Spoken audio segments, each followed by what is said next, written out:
12h30, c'est l'invité star sur Radio Star avec Gilbert Bourguignon. Bonjour et bienvenue, l'invité star de ce dimanche. J'ai le plaisir d'accueillir Jacques Bianchi, qui est le président de la Chambre de commerce et d'industrie du Var. Bonjour Jacques. Bonjour. Alors, monsieur le président, j'ai envie de dire Jacques et monsieur le président, quel est le rôle d'une chambre de commerce et d'industrie ?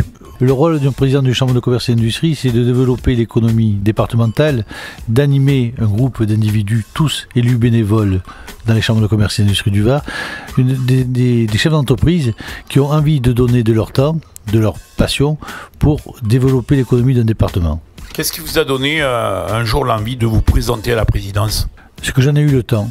J'en ai eu le temps parce que j'avais liquidé pas mal d'activités professionnelles qui m'ont permis de me libérer.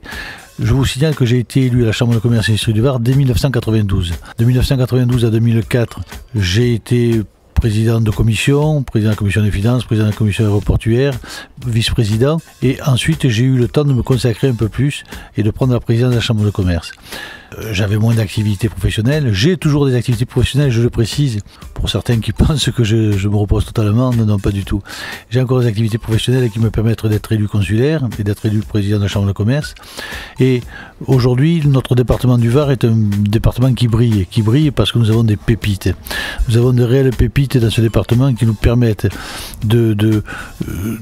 non pas d'être concurrents, parce qu'on est tous partenaires, on n'est pas concurrents, mais d'être représentatifs au niveau de la région.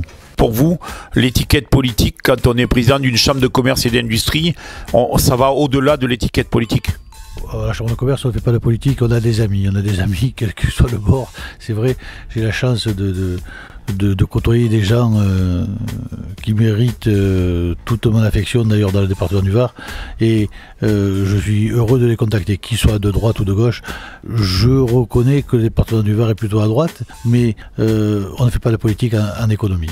Quelle est la température économique dans votre département ? Alors, la particularité du département du Var, nous avons 56 000 entreprises dans le département du Var. 56 000 entreprises qui adhèrent au registre de commerce, qui sont nos ressortissants. La particularité de ces 56 000 entreprises, c'est qu'une grande majorité, très grande majorité, ça représente des entreprises de moins de 10 personnes. Ce qui fait que nous avons une réactivité dans le département qui est supérieure à beaucoup d'autres départements beaucoup plus industrialisés. Et de ce fait, il y a beaucoup moins de souffrance que ce qu'il peut y avoir dans un département industrialisé. Le département du Var est en plein essor. On a la chance qu'il soit bien mené politiquement parlant. On a la chance d'avoir Toulon-Provence-Méditerranée qui fait comme briller notre département, et un ami Hubert Falco qui se bat avec nous pour développer l'économie départementale. Mais tous les maires des communes du département ont cette mentalité-là, travaillent avec nous en parfaite collaboration et ont envie de développer l'économie et de réagir avec nous, de réagir sur, comme je vous le disais, des petites entreprises qui sont beaucoup plus malléables. Quand je dis malléables, c'est au sens noble du terme, beaucoup plus adaptables à des situations économiques difficiles. Quels sont les atouts économiques ? Vous avez dit, on parlait de la signature entre l'Australie et la France. Vous avez un fleuron qui est la Marine nationale à Toulon. Mais là, il y a quand même donc des atouts où on dit toujours ce qui va mal, mais on ne dit jamais ce qui va bien. Alors, ne confondons pas la Marine nationale et la DCNS. La Marine nationale nous permet de rayonner au niveau de toute activité maritime. Et heureusement que nous avons la Marine dans le Var. Heureusement que nous avons la Marine qui nous a aidés bien souvent à relever la tête, et je ne parlerai pas de conflits internationaux où la marine brille de tout feu, mais je parlerai de la relation que nous entretenons, nous, monde économique, avec la marine nationale et avec la préfecture maritime, qui sont superbes. Vous me parlez de ce contrat australien, et vous me parlez de la DCNS. La DCNS fait briller le département aussi. Mais la DCNS sur le contrat australien a une partie DCNS Toulon, a une partie non négligeable, mais c'est surtout la Bretagne qui a cette relation avec les sous-marins australiens. Je suis persuadé que la DCNS et que les dirigeants de la DCNS à Toulon sont ravis de ce contrat tout de même. Parce que c'est quand même un fleuron des entreprises françaises, et puis c'est quand même la DCNS, c'est une reconnaissance mondiale. C'est une France qui gagne. Oui, sur ce marché spécifiquement, c'est vrai que la DCNS a été reconnue comme le fleuron par rapport à ses concurrents, qu'ils soient chinois ou allemands. Mais vous savez, nous avons dans la région la chance d'avoir des grandes niches industrielles phénoménales, Eurocopter, DCNS et bien d'autres. Et aujourd'hui, on n'en parle pas beaucoup ou pas assez, mais je vous assure que nous avons la chance, particulièrement dans le département du Var, d'avoir des entreprises de grande qualité, aussi bien au niveau de l'aéronautique qu'au niveau du traitement de l'ordure ménagère, au niveau du maritime. Nous avons des sociétés remarquables. Quand vous parlez d'entreprises qui marchent, il y a aussi autour de Toulon, il y a des endroits qui se développent. Il vient d'y avoir la construction, je crois, d'une zone commerciale assez sympathique. Ah oui, vous voulez me parler de ce qui s'est créé à la Valette du Var. C'est très sympathique et c'est très beau à voir, c'est vrai. J'ai quand même un peu peur qu'on n'ait pas tenu compte de la réalité économique par rapport aux villes environnantes. J'espère que bien sûr que ça va fonctionner, que ça va très bien fonctionner, mais je ne voudrais pas que ça détruise quand même tout le tissu économique varois qu'on a créé depuis des années et que Toulon et les villes environnantes ont créé. On marque une toute petite pause, je vous le rappelle, l'invité star de ce dimanche sur Radio Star, Jacques Bianchi, qui est le président de la Chambre de commerce et d'industrie du Var et qui est ancien président régional des chambres de commerce de la région Provence-Alpes-Côte d'Azur. Allez, retour sur Radio Star. Je vous le rappelle, l'invité star de ce dimanche, c'est Jacques Bianchi, qui est président de la Chambre de commerce et d'industrie du Var.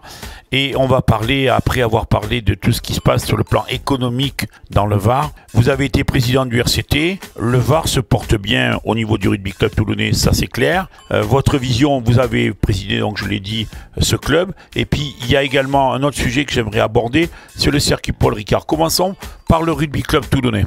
Oui, le rugby club toulonnais, j'ai été coprésident à une époque qui n'était pas du tout la même que celle que nous vivons aujourd'hui. C'est 87, 88, 89. J'ai des moments inoubliables et puis ça me rappelle des tas de gens, la famille Roire et bien d'autres bien sûr. C'est quoi les souvenirs inoubliables? Des Daniel Herrero, des Chants, c'est quoi? Oui, c'est Daniel Herrero, c'est des Eric Chants, c'est des Thierry Louvet, c'est des Manu Diaz, c'est toute cette équipe-là, Carbo et tout, enfin toute l'équipe Trémouille et autres. Je n'oubliais personne, donc je dirais toute cette équipe 87, 88, 89. J'ai vécu des moments remarquables qui nous ont permis à nous, chefs d'entreprise, de nous mélanger, oui, de nous souder, mais aussi de nous comparer un peu à ce qu'était le rugby. Et nous avons eu la chance de cette époque-là d'avoir un club qui s'appelait les Var Games, de chefs d'entreprise qui soutenait le RCT, qui soutenait aussi à l'époque, bien sûr, d'autres sportifs, Yannick Dalmas, Fabrice Santoro et bien d'autres activités, Raymond Roche, Christian Lavieille, d'autres motards aujourd'hui régionaux intéressants, mais nous avons créé un état d'esprit grâce au RCT. Cet esprit, comme le dit Hubert Falco, tous dans la mêlée et tous ensemble, nous a permis aujourd'hui d'être ce que nous sommes nous tous, et on essaie de rester tous ensemble pour avancer dans l'économie départementale.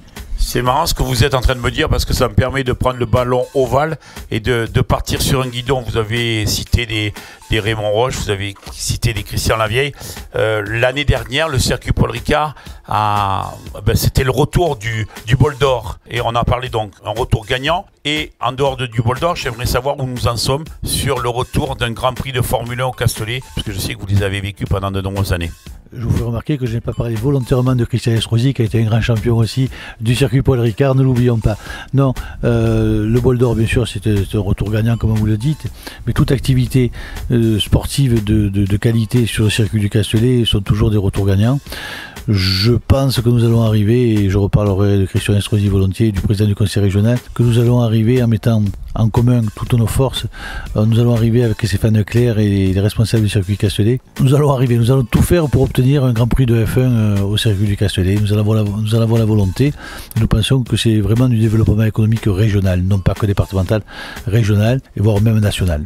Qu'est-ce qui manque aujourd'hui pour qu'il y ait ce retour ? Des volontés, mais les volontés humaines y sont. Aujourd'hui, c'est peut-être de la conviction d'être tous ensemble, comme je disais sur le monde du rugby, d'être tous ensemble pour faire valoir notre état d'esprit et avoir une représentativité auprès de M. Ecclestone peut-être un peu plus importante. Je pense que Stéphane Leclerc, aidé par Christian Estrosi et pourquoi pas par moi-même, avons les volontés de réaliser ce rêve. Comme vous êtes un homme de défi, en conclusion, j'ai envie de vous poser en fin d'année, c'est la réélection. Est-ce que vous allez vous présenter? Vous allez vous représenter à la présidente de la Chambre de commerce? Alors, aujourd'hui, je ne veux pas jouer le monde politique, mais c'est vrai qu'aujourd'hui, j'ai la volonté de recréer une économie départementale intelligente et intéressante. Depuis 10 ans, on s'y bat avec une équipe. Aujourd'hui, j'aimerais pouvoir continuer jusqu'à la fin de l'année, réaliser jusqu'à la fin de l'année des objectifs importants que nous sommes fixés. Je n'ai pas encore pris de décision. Je ferai partie certainement d'une liste menée par une patronale du Var. Mais très franchement, je n'ai pas encore pris la décision d'une présidence ou non.